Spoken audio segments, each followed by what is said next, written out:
There are three reasons why this photo is boring. Now, the first problem is obvious. The image is crooked, which is easy to fix. But even after that, the background is kind of messy and distracting, pulling us away from the star of the image, which is the young swan.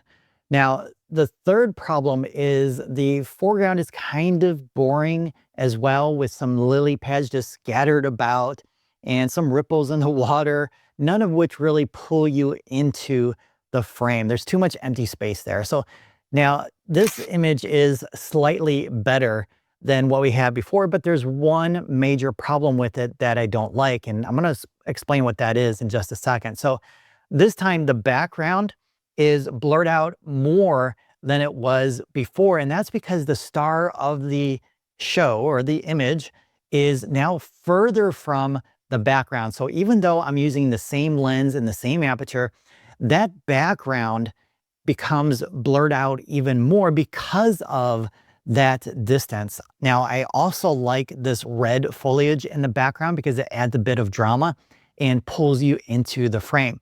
We also have a more interesting arrangement of lily pads in the foreground that add a little bit of interest and kind of frame the swan a little bit as well. Plus, we have some droplets coming off of its beak, which adds additional interest to the subject itself and the image overall, since I was able to capture that peak action at that specific moment. But the one thing that I don't like is that we have the mother on the left side and her back is turned away from us or towards us. And because of the distance between her offspring and her, she's out of focus. Now, to fix this, all I did was convert to a vertical photo. And how awesome is this? I love it. Comment composition, and I'll send you a link to learn how to create better photos you'll be proud of.